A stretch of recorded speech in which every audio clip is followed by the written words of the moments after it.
Okay, today we continue with our Kitzur Shulchan Aruch class. Today is class number 66, and we start with Sefer Shmiras Lashon.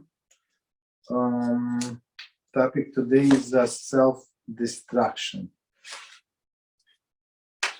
Self-destruction. Okay, and it says, in his last will, in the Testament, Rambam writes, prophets prophesied, and wise men spoke many words of wisdom regarding the wickedness of strife.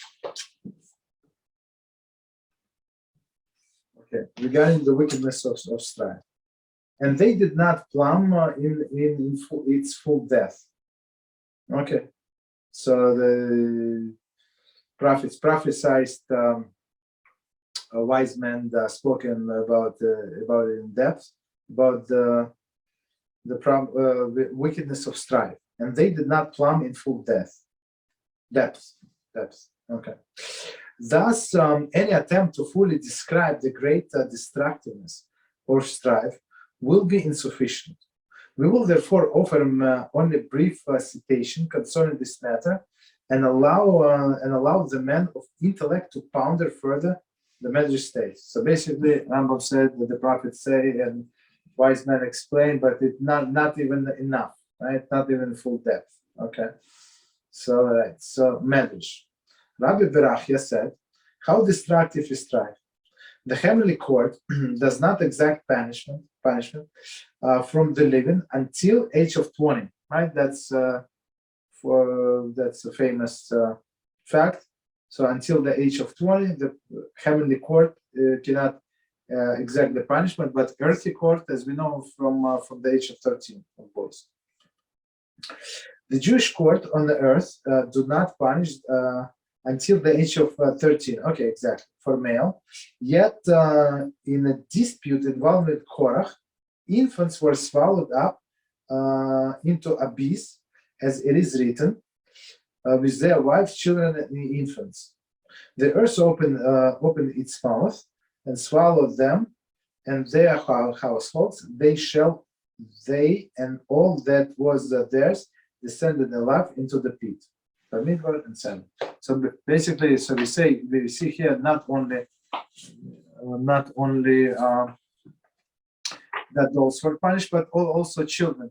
But I'm in my previous class before this, we were learning the laws of TeShuva, right? And it says clearly, Rambam explains clearly, until the 13 years old, these his children, 13 for boys and 12 for girls, children are considered the property of the father. So, and HaShem can bring the retribution on a person, onto his property, on his house, on his whatever belongs, or on children. So children are the same, considered the same property as the other thing. Right? Okay. So continue. The sages thought 4 are classified as wicked. One who extends his hands to strike his fellow, right? He did not strike, but extends. When even if he does not actually strike him, one who borrows and does not repay, that's the problem, right? Also, wicked person. A brazen person who has no sense of shame before those of the greater stature than him, so he challenged everybody, he's a tough guy, right? And one who engages in strife. So one more time, let's repeat. So one who extends his hands to strike his fellow, one, then borrows money, does not repay, then brazen person that goes against the people of greater stature than himself, and the one that engages in strife. Regarding the last sinner, it is written, turn away now from the tents of the wicked man. There is Korach and his group. So it's in the same place. HaShem said, everybody get away. Why? Because I'm about to basically to kill them all, annihilate them. How much inner shame should one feel for having been the cause of the dispute? would the person not be unforgiven if someone called him a rasha, wicked person, even in private, which no more than else present, right? Should not a person be overcome? Should not a person be overcome with the shame for having caused himself to be deserving of this description? So I mean, of course he did to himself. Should feel shame. Okay, right. That's it for today. So let's go to our Kitzur. Okay, so with at the end, last halacha. So it's Simon number 20 and C of 12. In the last CF in this chapter. And our topic, just to remind us, the laws of repetition, Shmona Esra. Okay. So it says, the essence Kiddusha, prayer, which is a recitation of the verses. Holy, holy, holy is HaShem, Master of the Legions. The holy world is filled with His glory. So that's a translation of the first verse. And second one, and blessed is the glory of HaShem from His place. Is recited 3 times during the Shacharis prayer. 3 times during the Shacharis prayer, right? Once in the blessing company, the Shema, right? Once in the Shema. Once it's Chazaras Hashatz, meaning when Chazan repeats the Shmona Esra, and after Mechayei Chamesim. I mean, after Mechayei Chamesim, meaning it's in the Shmona Esra, and once in Uvalitzon prayer. So in Uvalitzon prayer, like I would say, like prayer section. So it's after we finish the Shmona Esra and after we finish the reading of the Torah, and after we finish, of course, this Vidu and TIKKUN, so it's after that. Okay. So continue. However, there is a difference between Kiddusha of Chazaras Hashatz and others. During Chazaras Hashatz meaning a repetition of the Chazan, right? We actually recite Kiddusha to HaShem, whereas in other Kiddusha prayers, we're only recounting how the angel recited Kiddusha to HaShem. So big difference. So in when Chazan does the repetition, we are saying ourselves that is Kiddusha to HaShem. In other two instances, we just repeat what angel said. So it's big difference, right? One consequence of this difference is the halacha is followed in following sieve. Okay, so commentary. See Mishna Brura 109:16 for another consequences of this. Okay. So basically, so we say Kiddusha 3 times during the Shacharis prayer, 1 with the Chazan and 2 by ourselves. I mean, in Valitzon, I actually will follow the Chazan. So Chazan prompts, we will answer, and then he also says. But the first time we say it by ourselves in our Shema blessing. Okay. So continue this Kitzur. An individual who is in the middle of the Shmona Esra prayer, and when he reaches the conclusion of the blessed Mechayei Chamesim, right, who revives the dead, the congregation is recited Kiddusha of Uvalitzion, or Kiddusha of the blessing of Yotzer Or, before Kriya Shema. Then he should not recite with them the response of Kadosh, etc.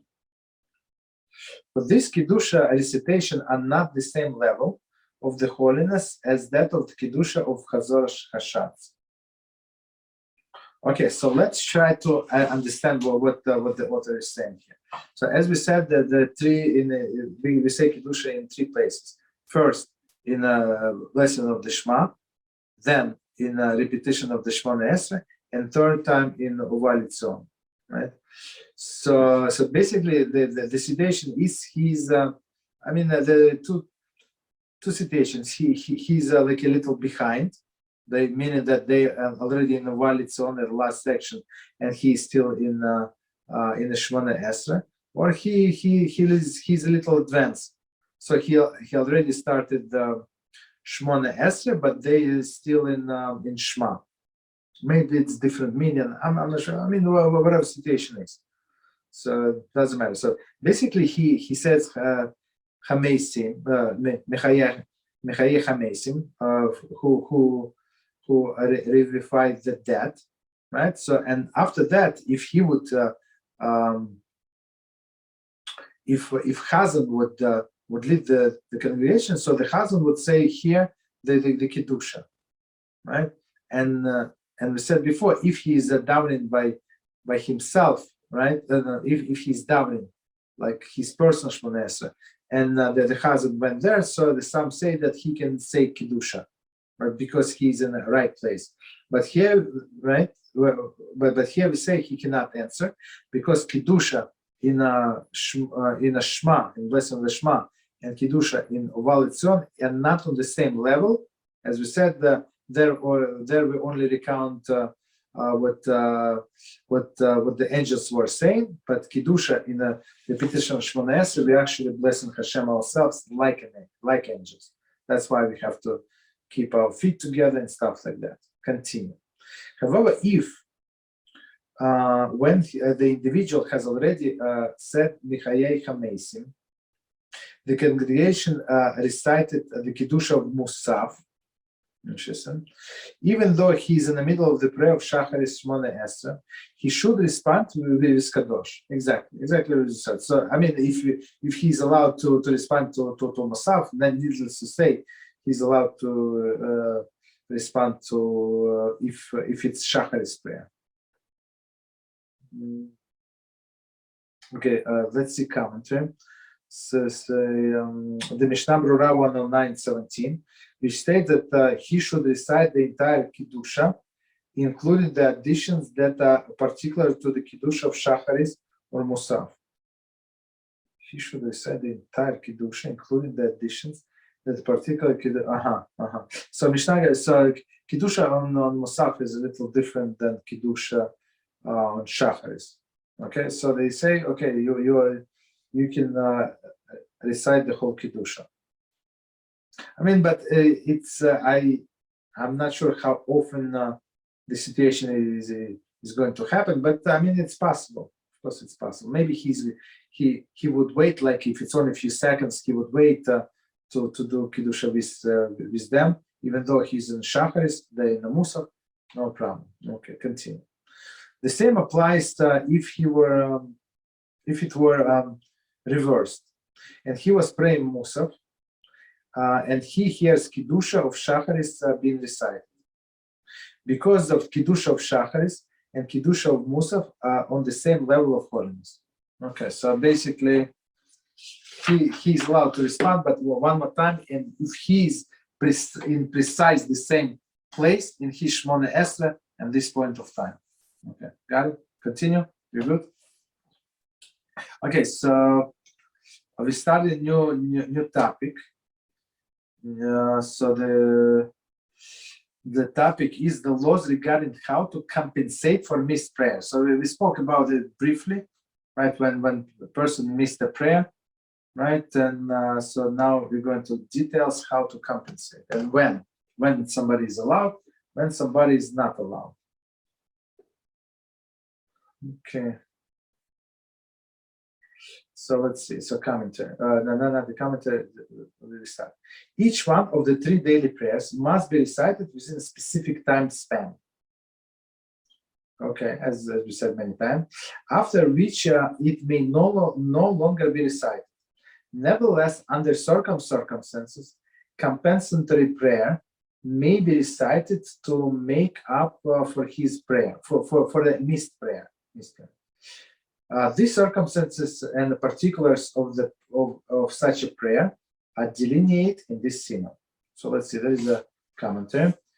Throughout this simon, the discussion of compensation for prayer refers specifically to Shmona Esrei, for which the Rabbi instituted compensation so that one should not lose the opportunity to beseech Hashem's mercy. See Mishna 108.3. Okay, so when we say that you're allowed to compensate for this prayer, Rabbi is it so it's only Shmona Esrei. It's not the whole prayer. Okay. Rabbi.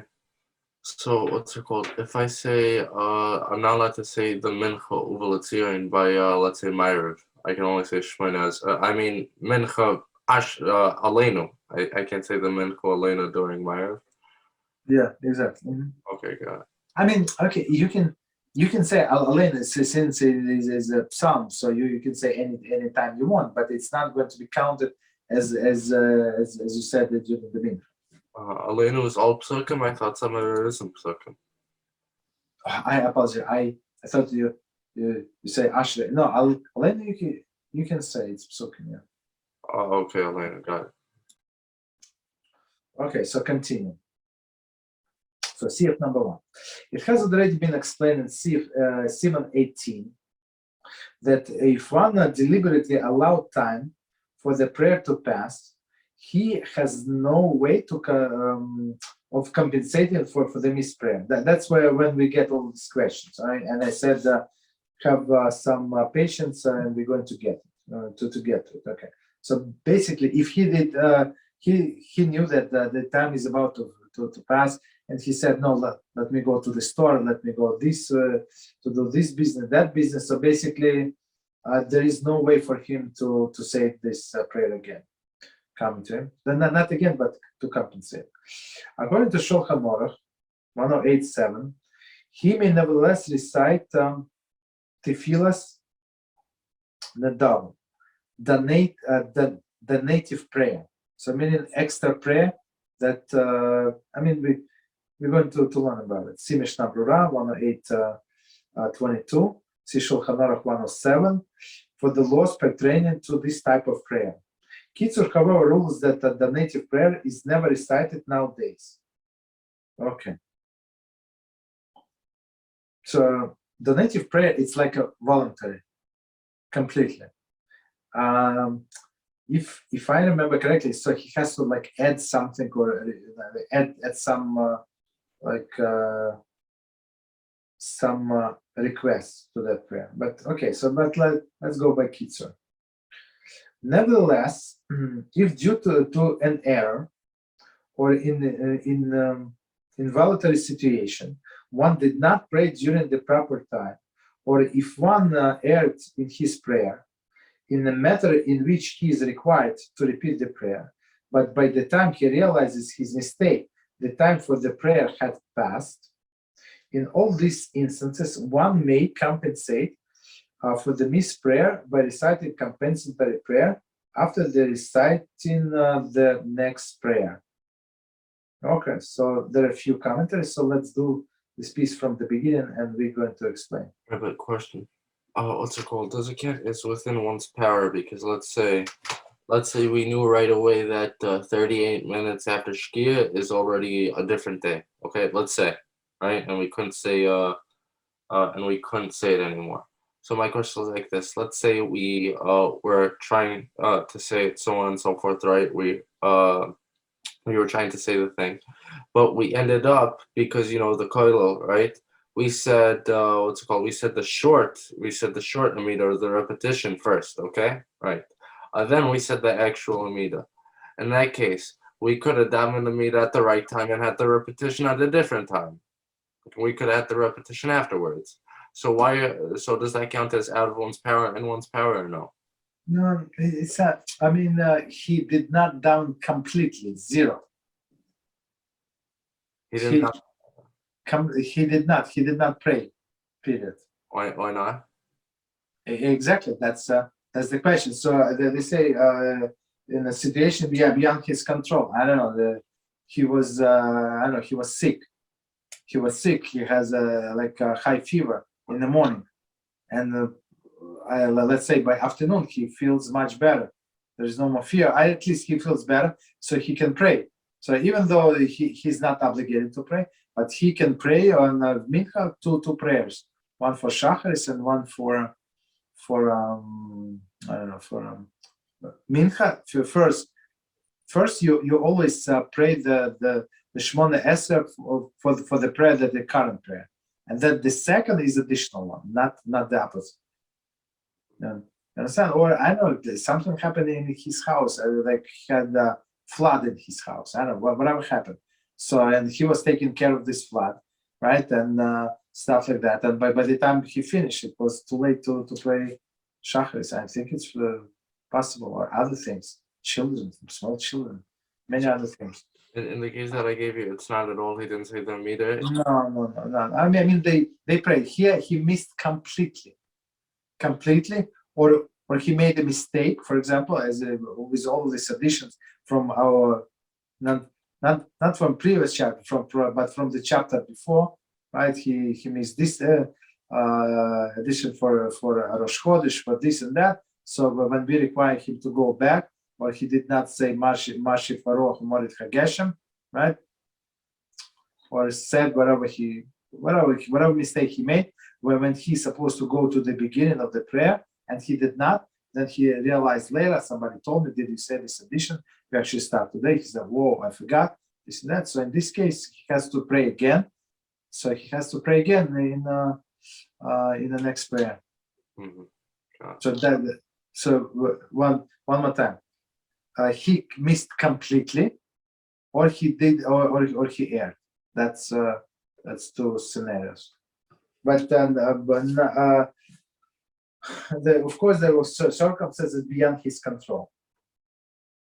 If he planned like that, so I said, no, I don't have time for Mincha now. I'm going to pray Marif. It's a Choshev minyan, very important minyan, and I'm going to pray to Shmoneh Esrei. It's not working. So he's not allowed to say that second Shmoneh Esrei. Okay, so let's go from the beginning of this part, and we're going to explain. Nevertheless, due to an error, there is either he simply forgot, or he thought that he had already prayed. I mean, possible, but later I realized that he had not done so. Okay, Mishna. Okay. Right. So if he erred, or in involuntary situation, commentary, for example, he was unable to pray due to the illness or intoxication. Okay, why should have he drank in the first place? That's a different story, but okay. One did not pray during the proper time, or if one erred in his prayer, so that's a second scenario. In this matter, in a matter which is he's required to repeat the prayer, but by the time he realized his mistake, the time of the prayer had passed. So of course it's properly to pray as soon as possible, right? As we said before, you made a mistake, so try to pray right after this prayer, or if you just realize after he finished down it all together, so pray it's Shmoneh Esrei. So basically, don't postpone it. But here in this case, he did not until it's too late. Okay, we have one more.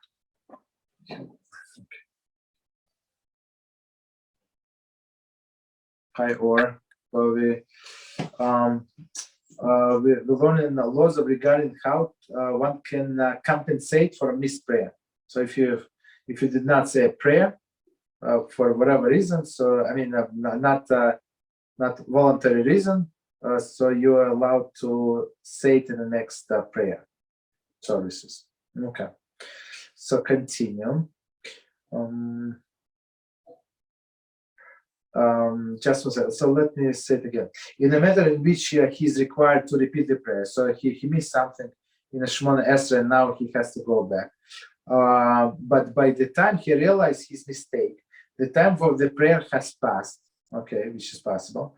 In all these instances, one may compensate for the missed prayer by reciting compensatory prayer after reciting the next prayer. Meaning, as we said before, prayer means what? Prayer means Shmoneh Esrei. So after he recited, for example, he missed Mincha, so now he went to Marif, so he prays Mariv Shmona Esrei, and then he prays Mincha Shmona Esrei. Commentary. For example, one recite compensatory prayer missing Shacharis after praying Mincha. Okay, so they give a different example, but same logic. Continue. However, he must first recite prayer whose time it is. So as we said, so it's Mincha now, so recite Mincha, and then even you will say, what's the difference? The prayers are the same. The prayers are the same, but intention is different. You must have intention that you pray the correct prayer. Right, so one more time. However, he must first recite the prayer whose time it is, and only afterwards he can recite the compensatory prayer. Number 7, commentary. If he reverses the order, he is required to repeat compensatory prayer.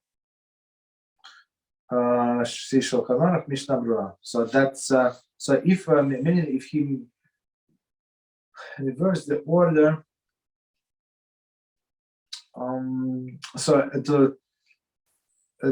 it's possible to reverse the order. It's possible. So I give you this example, and we're going to learn. For example, it's tonight Rosh Chodesh starts. So he prayed Mincha. Mincha was a weekday.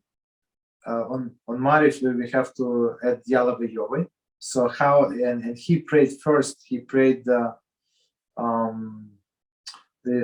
Shmona Esrei for a weekday, and second Shmona Esrei he prayed for with Yala v'Yovei. Right, so they say clearly that you have to repeat this the first Shmona Esrei because it's invalid. So let's try to understand why. Continue. Thus, if he did not pray Shacharis, then when the time of the Mincha prayer arrived, he should first recite the prayer. There is a Shmona Esrei for the sake of obligation of praying Mincha, and then should recite Tachanun. So after that, he said Tachanun. Commentary. One who is recited compensatory prayer, compensatory Shmona Esrei Shacharis or Mincha, may wait until Chazan repetition of Shmona Esrei before reciting his compensatory prayer, Shmona Esrei, see Mishna. So basically, of course, as we finish the last chapter, how important it is to answer to Kedusha, right? So they say, okay, you finish your personal, let's say, Mincha Shmona Esrei, you answer the Kedusha, and then, or you even wait until HaZohar Hashatz, right? Complete Chazan repetition of the Shmona Esrei, and then you can start Shmona Esrei that from Shacharis that you missed. There is no problem. So there's not such a thing that you have to do one after another. So, but here the Rabbi is very clear that he said that Tachanun is attached to the Shmona Esrei. Immediately after that, he should recite Ashrei, even Ashrei, right? And then pray another Shmona Esrei to compensate for Shacharis Shmona Esrei that he missed. So basically, we say he's saying even not only after Tachanun, but even after Ashrei. So I guess when they say Ashrei, meaning even after Uvalid Song, meaning after he finished completely praying,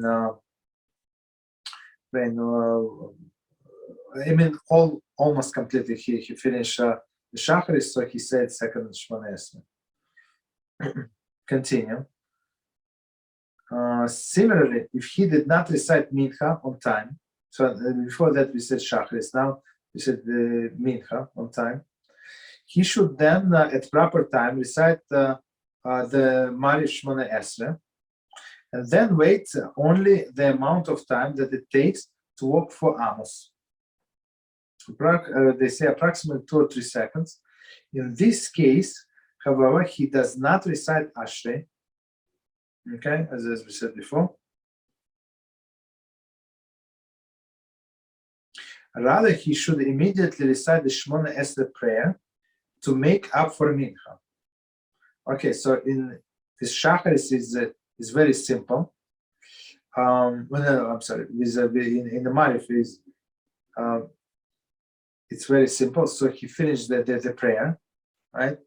His Shmona Esrei prayer. He waits 2-3 seconds, and he starts second Shmona Esrei. Wait, okay, now just 1 second. One more time, just to make sure that we did not miss anything. Similarly, if he did not recite Mincha on time, he should then, at the proper time, first recite Marif Shmona Esrei, as we said, and then wait only the amount of time that it takes to walk for Amos. And then, in this case, however, he does not recite Ashrei.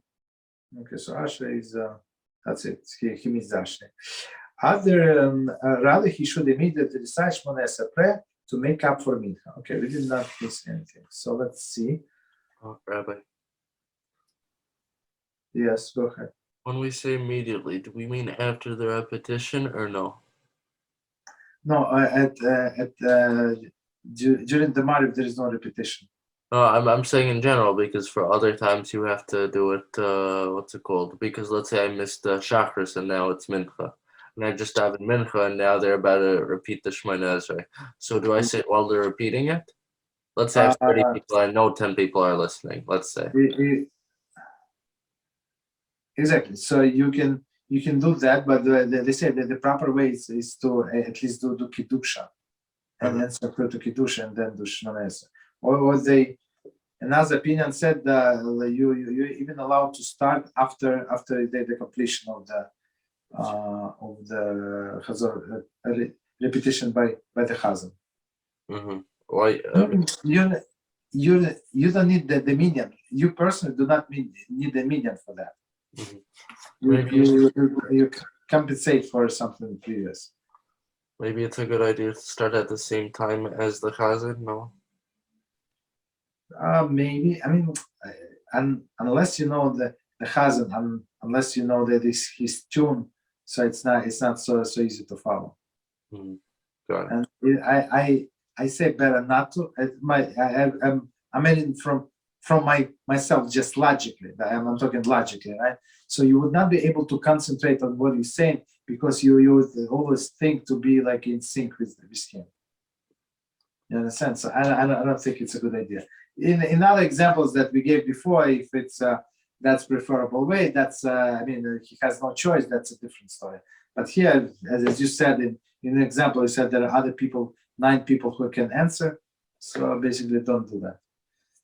Okay, so 1 second. I want to see something. Immediately after he should recite Ashrei. I'm trying to understand why they say Ashrei but not while it's on. Shacharis. He's a Shachar here. Okay, one more time quickly. I want to read the previous paragraphs to make sure that I said correctly. 1 second. Thus, if he did not pray Shacharis, then when the time for Mincha prayer arrives, he should first recite prayer. This was Shmona Esrei for the sake of obligation of the Mincha, and then he should recite TIKKUN. So we're talking about Mincha. Immediately after that, he should recite Ashrei.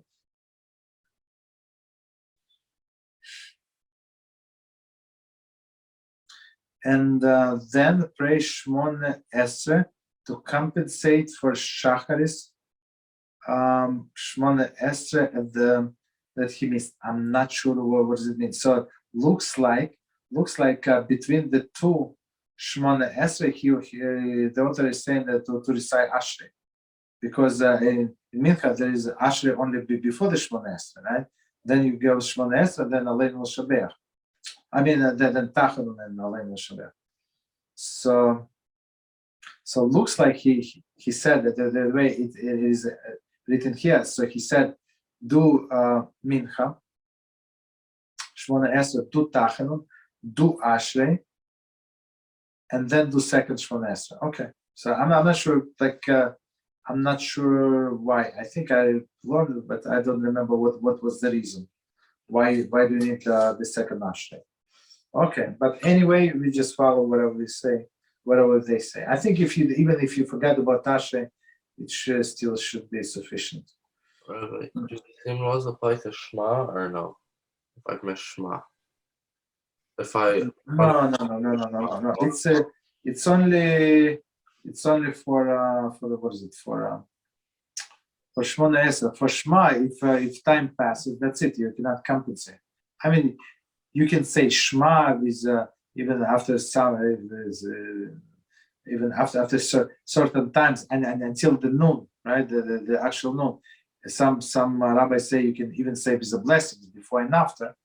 Some say better say without blessing.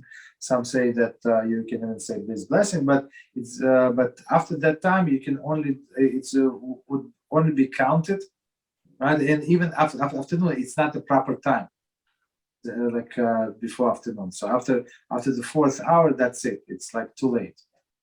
You understand? So, but it's going to be counted for you as you learn Torah, at least something, right? Understood. What's it called? Rabbi, let's say someone wakes up late, okay? Then he drives to shul, okay? Now, and let's say the time it took him to drive to shul, he ended up missing the midah. Should he have not driven to shul? Should he have first said the midah, then come at, when they're at the lane or whatever already, or no? So when you say missing Amida with congregation, or it was too late to pray anyway? I mean, you missed Shacharis. No, but what is the point to go to shul if you're not allowed to pray anyway? What is the? No, I'm saying, for example, if he were to drive right away, right, he would have what's it called? He would have not came on time for Shacharis, okay, right? But sometimes they do it in shul, for example, Shabbos, where you miss Shema, right? But everything else you could still say. You see? So I'm asking, let's say, if he didn't wake up so late, if 20 minutes earlier, okay, he would have been on time for Shemoneh Esrei. But since he's late, okay, should he say Shemoneh Esrei while he's still in the house, okay? Then come there, whatever, when they're at Aleinu, okay, whatever they're at. Or instead, should he first drive there, then say Amida and so on? Well, I cannot get what is so. But if he drives there, so he comes there too late, he cannot pray Shacharis, he cannot say Amida. That's it. It's cannot. So what is the point to go there? Just pray at home. That's it. And I said so. This it's like a I don't know like it's very I would say just give us very precise time until you can pray. So you can if of course it's preferable, as we said before many times. Of course there's no question about it. It is proper to pray with a minyan in a shul. So if you have other minyan in shul, highest sanctity for sure. There's no there's no doubt. But in this case, I mean, if he's going to get something right accomplished by in parts when he can pray on time, or he's going to miss but go to shul, there is no purpose. You understand? But we say, and on the other hand, even if he's going to pray alone, but he can go to the shul. For example, he missed mincha. In that shul, they pray 140 minutes, 145 minutes every day, let's say, right? And he wants to go at 3 p.m. Right? He has free time. Of course, it's he should go to the shul. The sanctity is better, right? But still, because he should go to the shul, but it's in a proper time for prayer. That's okay. Israel, you want to say?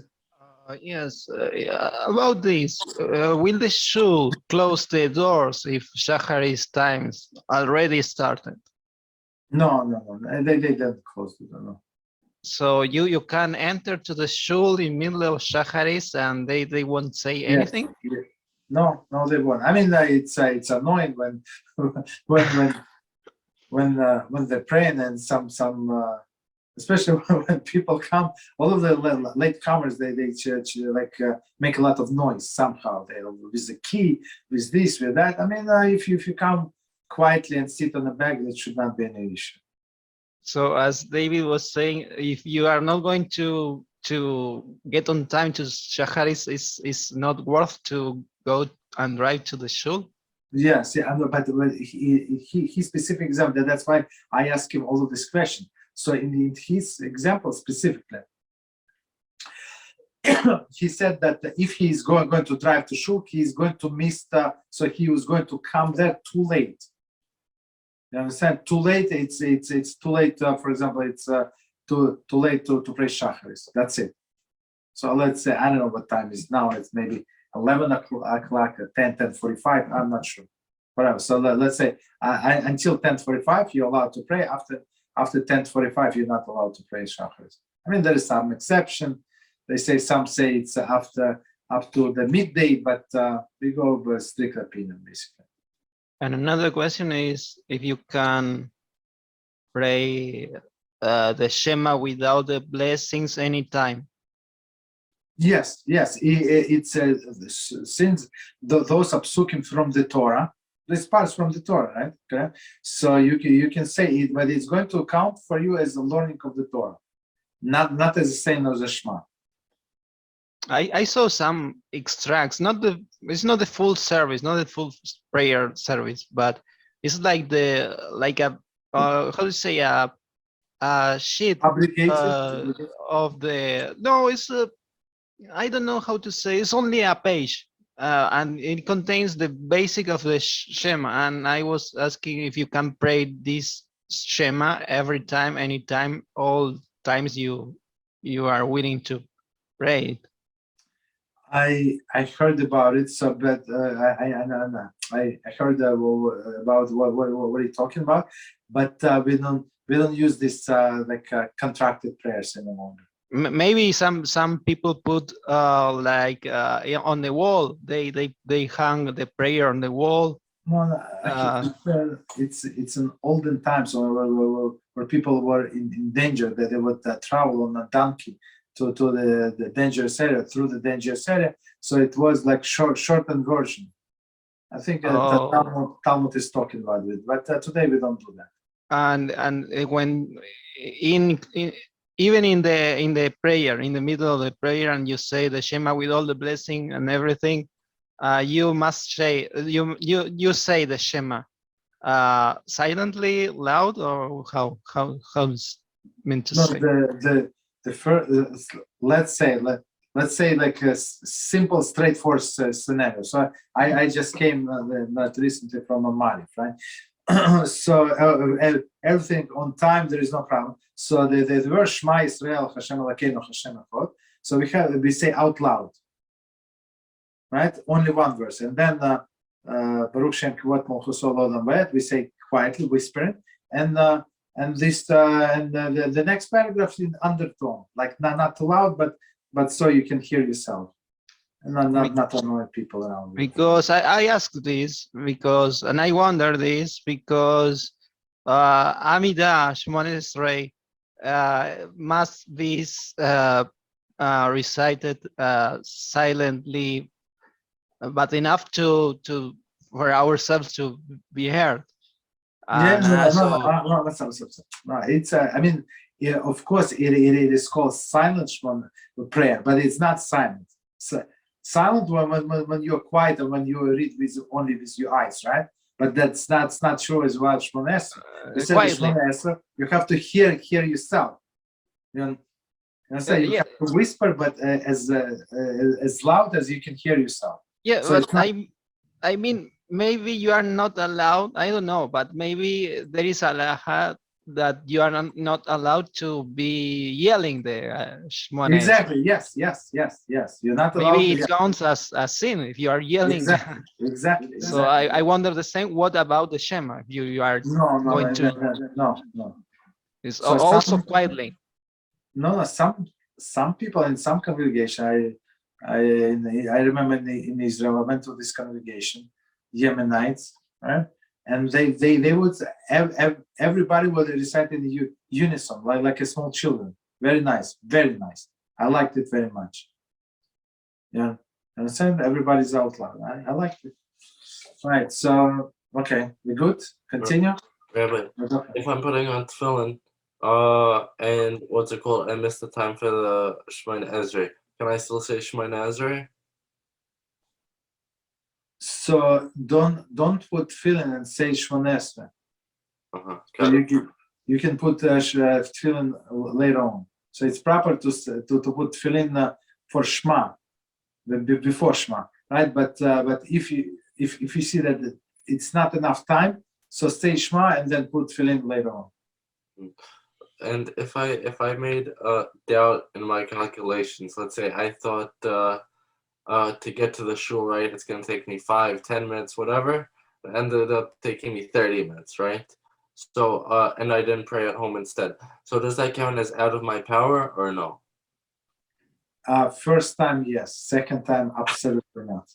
Understood. Yeah. So, all right. So same with other halachas. I gave you this example. There is a thing. It's Eruv Tavshelim, right? So you can cook from holidays, right? On Shabbos, when 2 days of holidays and then next Shabbos, right? So I say, but what happened if a person forgot? So what was he? So he's allowed to rely on the Eruv of a rabbi of the city. So a rabbi of the city or main leaders of the city, religious leaders. So when they do it, their own Eruv. Even in our family, we say out loud that we include all of the people who did not do it, right? Our neighbors, whatever, right? We say it's a statement, right? So it says clearly that this person can rely, right? But they say how many times? If he maybe 1 time, 2 times, on the 3rd time he cannot rely. That's it's not. We call it negligence. Understand? Okay, so let's continue. So now we said about mincha. I'm sorry that he missed mincha, right? And he is praying mariv. So he finished the mariv Shmona Esrei, and then he waits 2-3 seconds, and he right after that he can start this what was it, mincha Shmona Esrei. Okay, so continue. And if he did not recite mariv, possible, he should then on the following morning after Shacharis Shmona Esrei recite TIKKUN and Ashrei, right? And recite the recite the second Shmona Esrei for the sake of making up the missed mariv prayer. And afterwards he should recite Lamnatseach and Uvalitzion, etc. So let me finish and I'm going to explain. And complete the morning services. And just as it is prohibited for one to eat before reciting other prayers, so too it is prohibited for him to eat before reciting this prayer that is being recited for the sake of mariv. Okay, so let's try to understand. So now even now he makes this mariv prayer, and the next logical prayer is when is shacharis. So on shacharis, so he's a sequence. He does his regular shacharis prayer. He does this this TIKKUN. Let's say they read Torah. Like let's say today is Monday. If on Monday they read Torah, so he listened to the Torah reading. Then after the reading of the Torah, there is Ashrei. So he says Ashrei, separate prayer, and then he says this Shmona Esrei from Mariv, and then he continues with the rest of the chakras. That's the sequence. Okay, so they say the Lamnatseach while it's on that's the thing, like to simplify things. So he say Ashrei, which is first part of the conclusion of the Shacharis prayer. After this Ashrei, which is Psalm 145, he says compensatory prayer for Mariv, and that's it. And he continues with the Shacharis things. Okay. Why over here we say he does say Ashrei, but for Mincha, let's say you missed what's it called Mincha one, you don't say Ashrei. Okay, but here, this is Shacharis prayer. Ashrei is a part of Shacharis prayer. After the Tachanun, let's say today's Tuesday, right? Today's Tuesday. So today is no Torah reading. After you finish Tachanun, you say Ashrei. Page in our Sidurim 150, 151, 150. Okay. So that's it's not what I'm trying to say. It's not something like out of ordinary because he wants to add that prayer. He has to say Ashrei. Not true. It's Ashrei is a part of. So basically, this Ashrei, I don't remember exactly the explanation, but it connects to the Shmone to the previous Shmone Esrei. Okay. Okay. Any other question? Okay, go ahead. Yes. Tachanun. I read that maybe that prayer is with minyan. What is exactly Tachanun?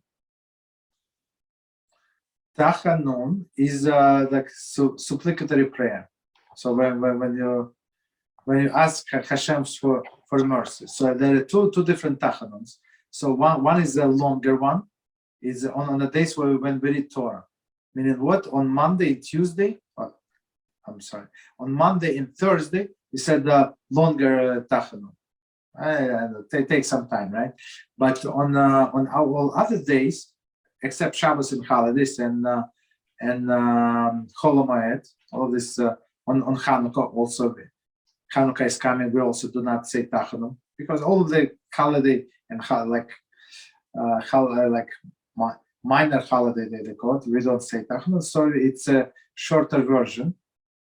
Right, and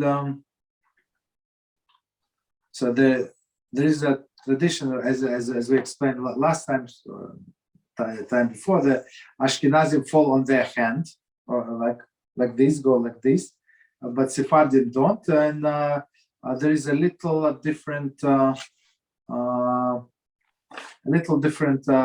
is it, the text between the Sfard and it's actually, I just look at the next, it's next Simon. It's next we're going to learn in details the Tachanun. So Sephardim don't say Tachanun? No, they do say, but they do not fall on their hand. Like we go like this. But that's so a little different than the text. It is with a minyan or with minyan? Okay. So you can say with or okay. The falling on the hand is only when you have a Sefer Torah. Forget with minyan or without minyan. So you have to have a Sefer Torah present in that place where you're praying, basically. So if you, for example, if you're praying at home, so you don't fall on your hand, you do exactly as Sephardim do. But Sephardim don't fall on their hand even if there is a Sefer Torah. And but before that we say Vidui. Vidui is a special prayer, right? So for Vidui, if you look at the commentary, the first part you're allowed to say, right? So you bang our chest for all of the sins, right? So one part you're allowed to say even when you pray by yourself, but the second part it says clearly in Sidurim you're only allowed to say when you're praying with minyan. And praying with minyan meaning that minyan that actually recites this part, not minyan that of 10 people, right? So if, for example, if you pray in Ashkenazic minyan, right, and they do not say this part, so you're also not allowed to say it, or they say if you know like this psukim, it's 13 attributes of mercy, right? It's from Humash. So if you know how like all of the cantillations, right, all of the trap is like melody, right, from the Torah. Okay, you're allowed to sing. It's going to be like a reading of the Torah, but otherwise we just skip it. Okay, that's the summary of the Tachanun. I'm not sure. Should we stop here? All right, let's stop here and go to the questions. Okay, so that's all right. But of course, as I said before, it's our, and after we finish this, that's our next subject. We're going to learn about Tachanun in details. BeEzrat HaShem. Okay, go ahead. Any questions? Go ahead. Okay. what's it called? If someone, what's it called, has to go to the store, for example, But if someone is what? I didn't get. has to go to the store, A store. Mhm. okay? Because he needs to buy a hat for the winter. But going there, he's gonna see pretzels. Is he allowed to go? I mean, of course, he's allowed to go in many cases. So okay, so I learned it. You would not believe it's Rabbi Reuven's Imunai Bitachon. I think it's number 34. It's last 10 minutes, last even 5 minutes. I think, right? So he said very, very clearly. He quotes Rab Aaron Rata, not even him, but his son. So his son said that in the name of this, his father was great Kabbalist, right? So he said that if you go on a small street and you have no choice, because as you said, you have a store there. That's the only store that you can buy a hat, or that's where your job is, and you're watching your eyes. So the reward in the Shamayim is going to be as like you completed a small mesechta. You understand? Of the Talmud. On the big street, it's a big mesechta. So small, I would say, like, I don't know what it is. Like Megillah, and big one is Shabbos, like Pesach and something like that. And says, of course, if you have any other choices, that's what you must do. But if there is the only choice available, so yes, you're allowed to go there. So what's it called? Which one would be better? Okay, let's say going to the store, right? Or getting one online, but you don't have a filter on your computer. I would say if you go to Amazon and you search for hats, winter hats, they're not going to give you any pre-pizzas. I don't think so. Mm-hmm.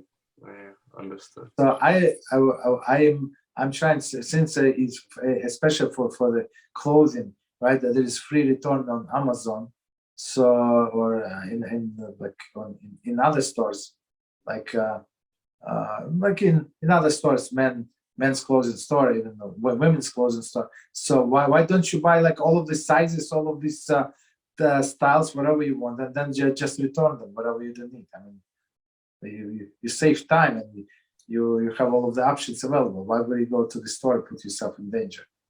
Mm-hmm. That's so cool. And it's free. It's not like you cheating anybody. They know that you didn't buy like three different sizes of the same jacket. No. They understand that you're going to return. There's no problem. Go ahead. And or is one allowed to wear the fur of non-kosher animals? I think so. Yes, there is no problem. Got it. There's no. You're not eating. You just wear on your right. I forget about fur, right? So your shoes. How do you know what leather your shoes are made of? Maybe it's pig, right? Exactly. Or your belt, or your wallet, or whatever. I mean, there is no problem.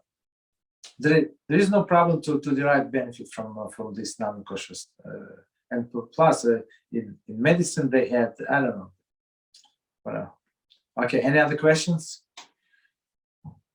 Go ahead, yes. I have, can you enter a shul, for example, it's your first time, and follow your own sequence of prayers?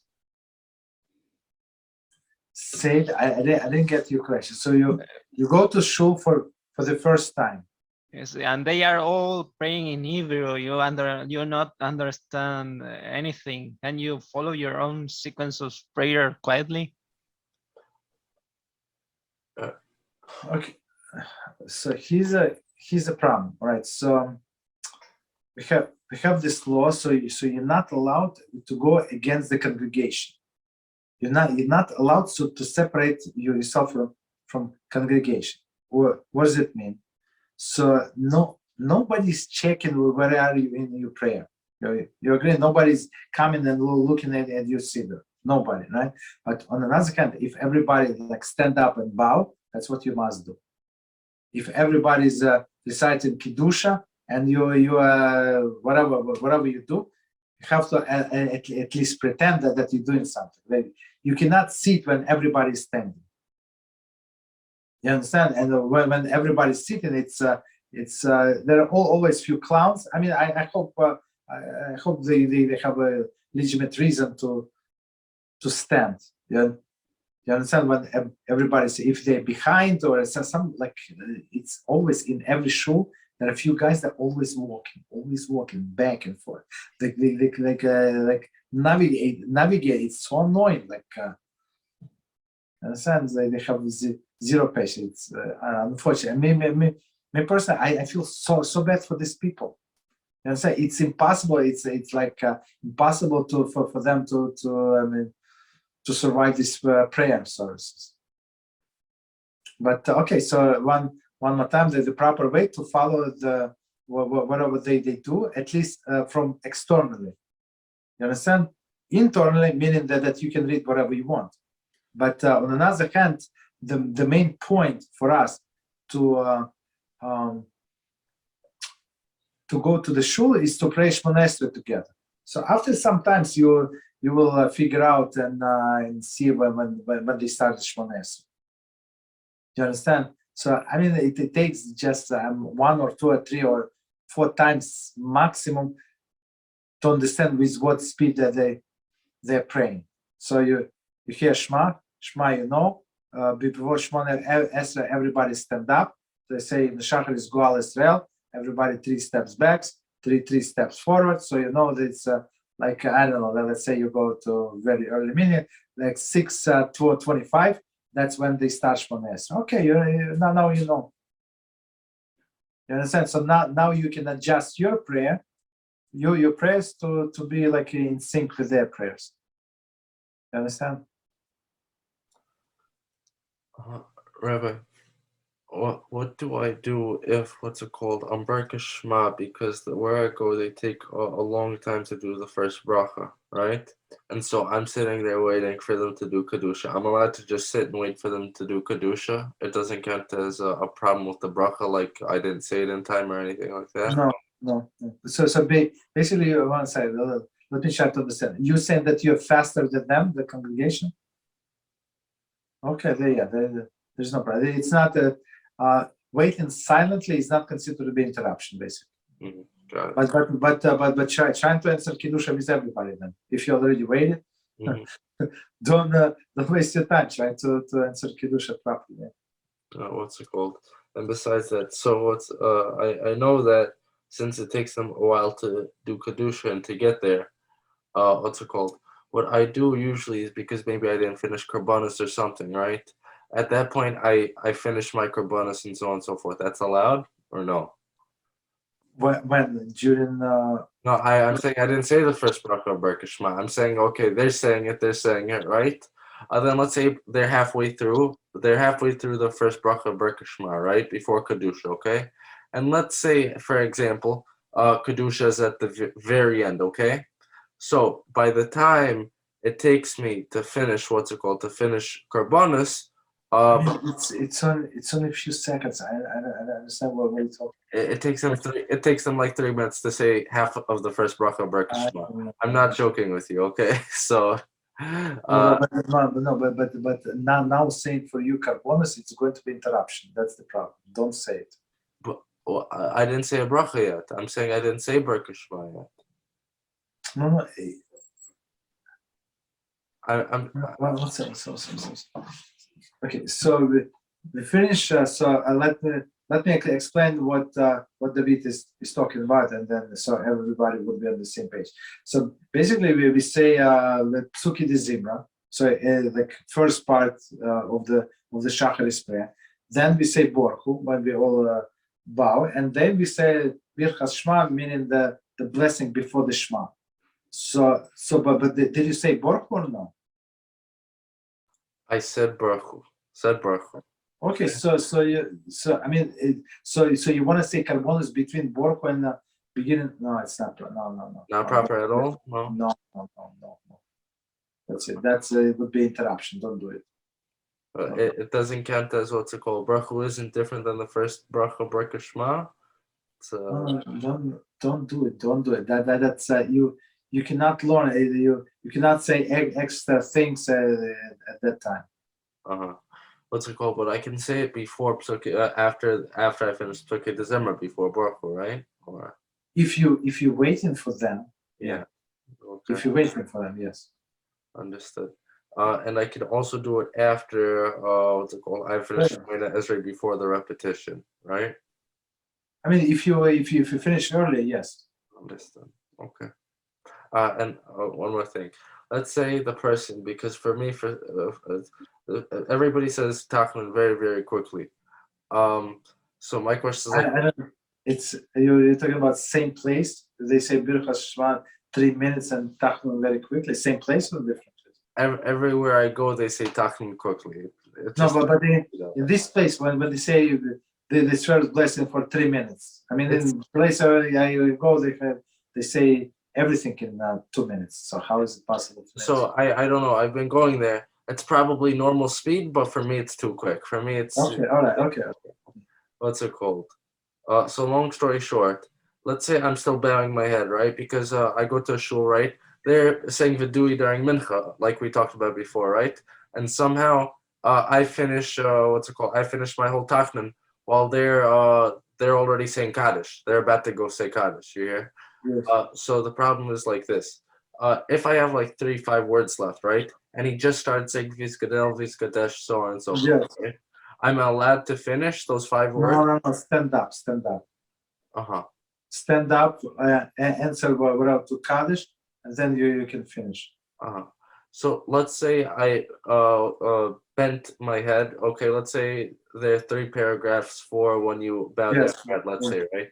Yes. So let's say I finished 2 paragraphs, they start saying Kaddish. I only have to finish one. I don't have to go from the first 3. You just stop wherever you are, answer Kaddish. That's what I do. Yeah, I do exactly what. And then they continue with Ashrei, right? And I do with my TIKKUN. Oh, sorry, but you say TIKKUN, but you finish saying TIKKUN where you ended up, right? Not at the very start of TIKKUN. No, I mean they started TIKKUN and finish, and I'm still on first paragraph when you bow your head, right? They already finished Kaddish. I agree with you. I'm saying I'm on the 3rd paragraph. They start saying Kaddish. When I come back, I say the 3rd paragraph, or I have to. No. You just start where you left off. Like it just the main point. If you can finish paragraph, or don't start the new one, because you know it is coming up, right? If you for whatever reason you started, just try to finish sentence you must finish, and then start with the next sentence. That's it. You don't have to go to the beginning. Understood. Okay, no problem. Any other questions? Here, Yes. if you pray some sections, you know how to say in Hebrew some sections of a prayer. The rest you pray in English, but some you know how to pray in Hebrew. Yes. Do you replace the keys in every holy name? No. You don't. You say properly. So there is no okay. So let me explain everybody what Israel is asking. So he's asking if you can pray in a mixed prayer. So some things you can know in Hebrew, some things you prefer in English for whatever reason, doesn't matter. So you can mix and match. There is no problem whatsoever. You can mix, but make sure that you do not repeat the same thing. So if you already said this sentence 5, 10 sentences, whatever, in Hebrew, right? Make sure you don't repeat it in English, or opposite.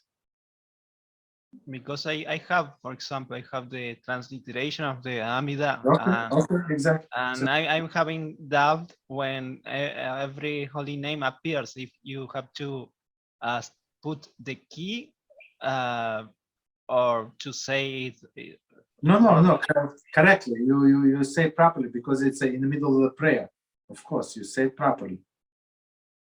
You say HaDor and in English you use I think yesterday we saw that we must follow English, exactly. In English, Sidur, it says exactly. Well, whatever they say, it's proper. So we don't we don't question their judgment. Whatever they say, whatever it says in the article of Siddur is proper. But when you read it in Hebrew, it says Adoy, right? It's like four letters. It means we pronounce as Adoy, not as HaShem. And it doesn't matter if it is Shabbos or not Shabbos. No, that does not make any difference. So prayer, during the prayer, everything must be said properly. And the other question was if there are any synagogues that pray the less critical prayers of each prayer service in English. I think I say it again. If any synagogues that pray less critical prayers of each prayer, yes. Or maybe in Reform that's what they do, but Orthodox we don't do it. They would sing in English and stuff like that, but here we don't do it. So it is halacha to make all the prayer service in Hebrew.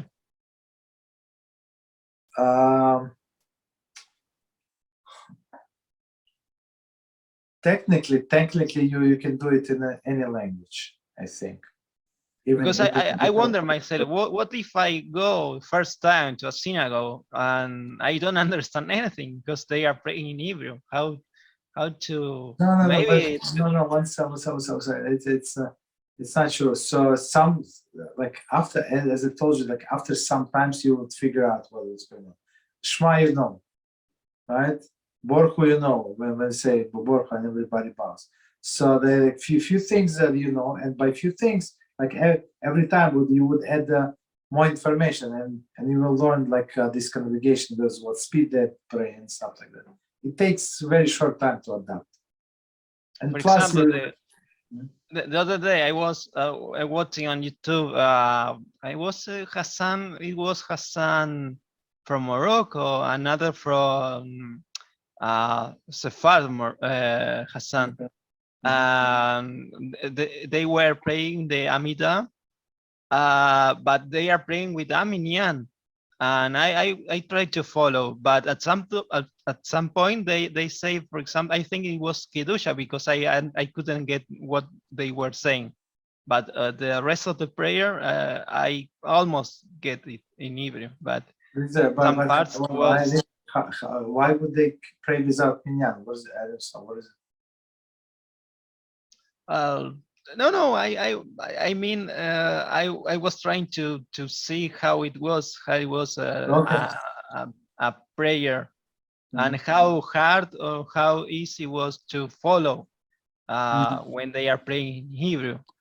But I got lost when they pray parts of the Amidah that includes a minyan. I got lost and I couldn't follow the Hassan. But in every synagogue, there is always people who would love to help you.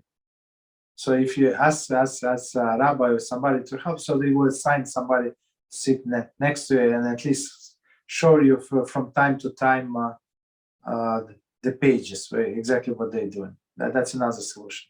So we try not to talk in synagogue, but this talking, whatever this talking would be for constructive purpose. And so this talking is allowed in synagogue.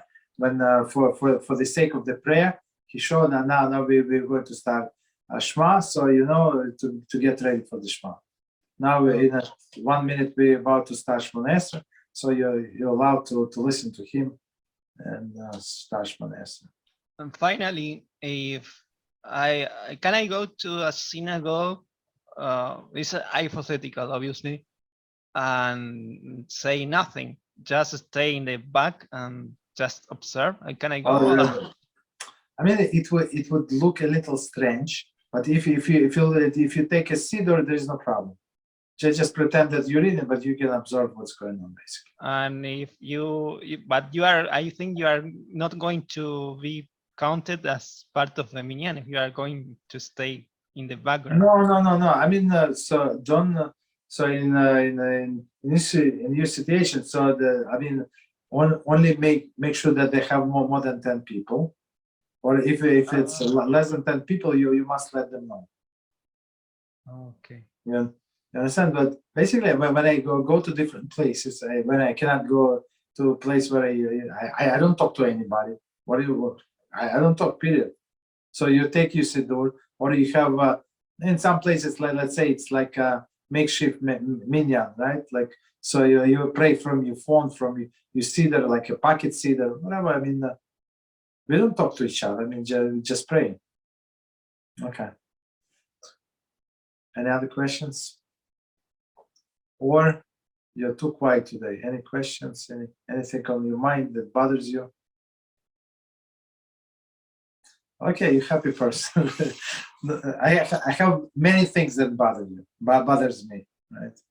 All right, Baruch Hashem. Until tomorrow then. So tomorrow is Kirkot Dior. BeEzrat Hashem. Thank you. Good night. Good night. Thank you, Rabbi. Thank you. Take care. Bye-bye.